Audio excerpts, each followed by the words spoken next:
Good afternoon. Hi, it's Linda Jordan with LRJ Coaching and Business Solutions. Happy Wednesday. Hopefully, everyone's having a fantastic day today.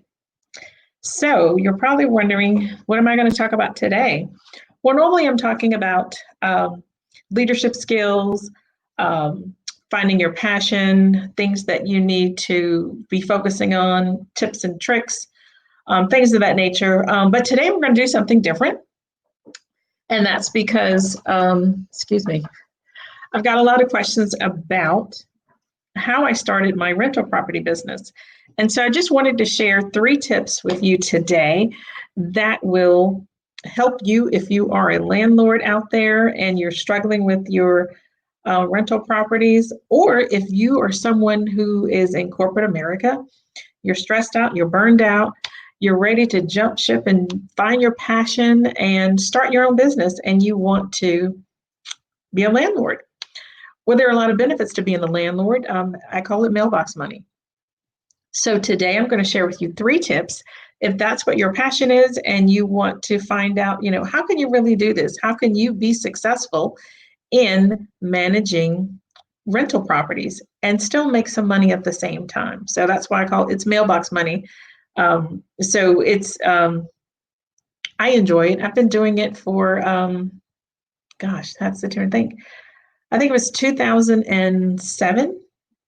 So I have had rental properties for some time.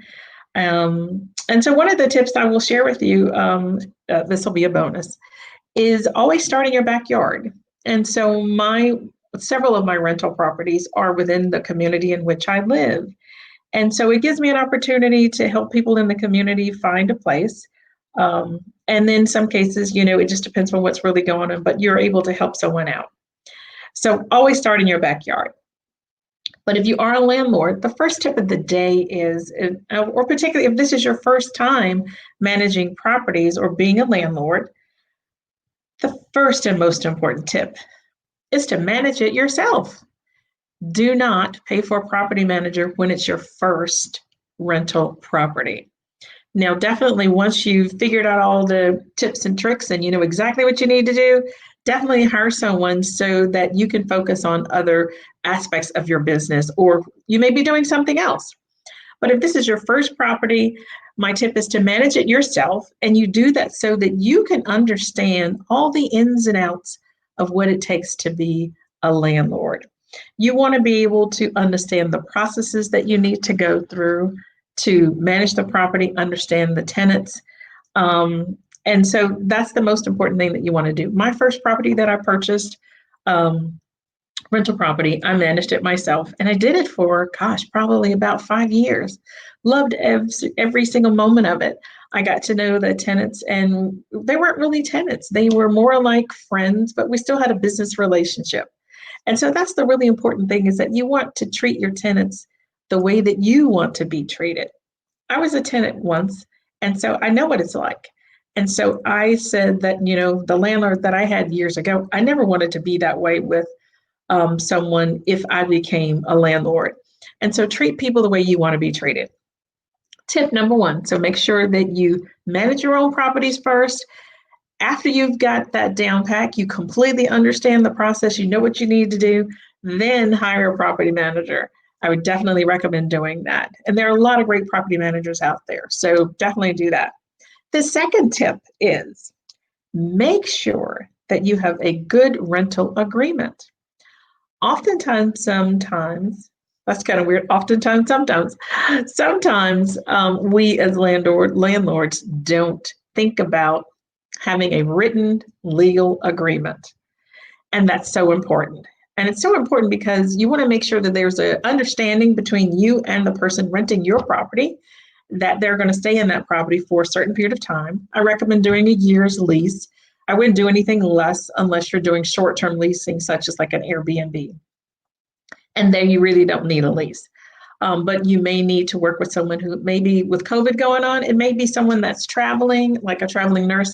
They may only need to rent the property for 3 months, could be 6 months, or whatever that case may be. So if it's short-term, definitely create a short-term lease. But if it's a year, definitely, most importantly, make sure that you do a lease for at least a year.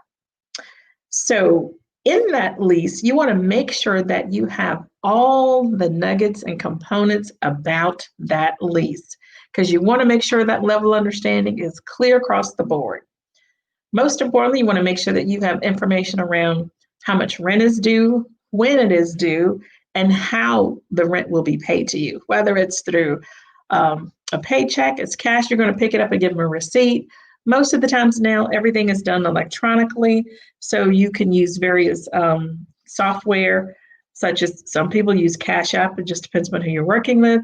But whatever form of payment that you want, make sure that it's documented in that lease. Secondly, around the rental agreement, I'm just going to share with you a couple of components that I think are important.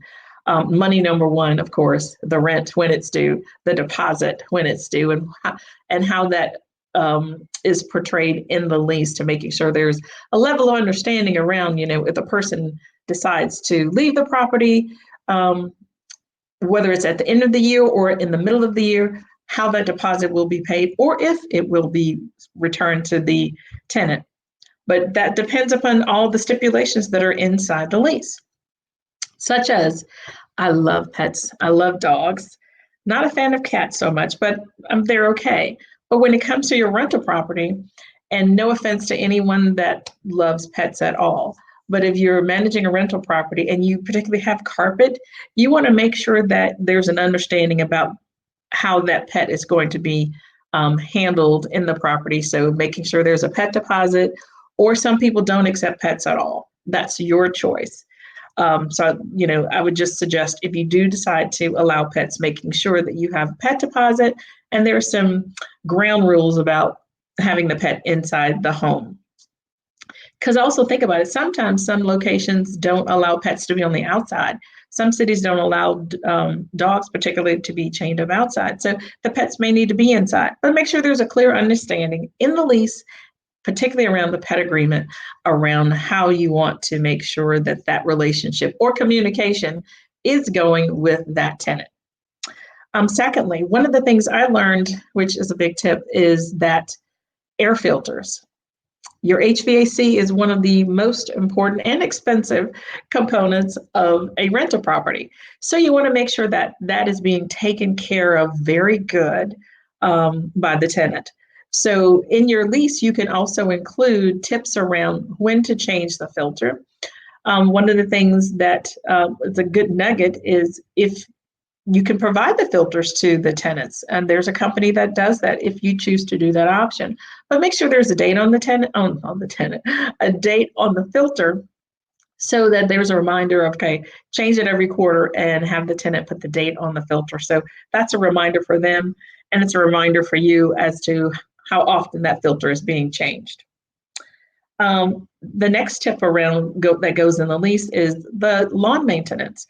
You want to make sure that your lawn is kept up and the grass is being cut. So you don't get a notice from the city saying, hey, you need to cut that grass. It's about 5 feet or 5 inches too tall. So you want to make sure that that's also in your lease agreement. And there's so much more that will go inside that, and we can't cover it all today, but I just wanted to share with you a few nuggets around what's important to make sure you have in your lease. And of course, sign and date it. But that's enough for today on that.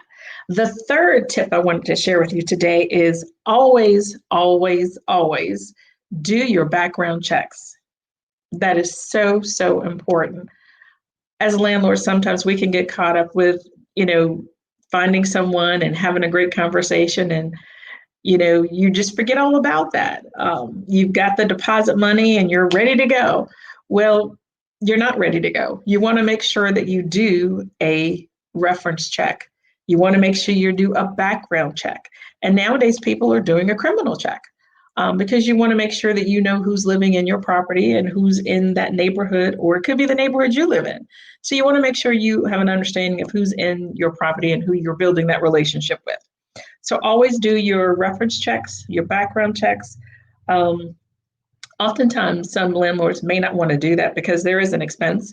But of course, when you have someone that's applying for an application to rent one of your properties, there's an application fee that you would charge, and that application fee goes toward the background check. So you want to make sure that you do that. So 3 tips of the day for your first time managing your own rental property, getting that mailbox money, that passive income coming in for you on a monthly basis. Number 1, manage your first property yourself. Make sure you have a clear understanding of what to do, how to do, when to do it. Secondly, making sure that you have a legal document, a legal lease that's signed and dated with all the details inside of it, so there's a complete, clear understanding of the relationship between you and the tenant. And third, and most importantly, is make sure that you do a background criminal check, credit check, whatever kind of checks you want to do, but make sure you do something so that you have an understanding of who is living in your properties. So hopefully those few tips today were very helpful for you. Again, this is Linda Jordan with LRJ Coaching and Business Solutions. If any of these tips were helpful for you, or if you're an individual who is in corporate and you're ready to become a landlord and you want to learn more about how to do that, what's that process to buying a rental property and managing that yourself, definitely give me a call, or not a call probably, because it's probably hard to reach me. But my link will be posted in the video, above the video, how do you want to put it? The link will be posted, so you can definitely schedule some time with me schedule a free 30-minute jumpstart breakthrough session around rental property management and how to get that mailbox money. So thank you for your time, and I will see you next week. Bye-bye.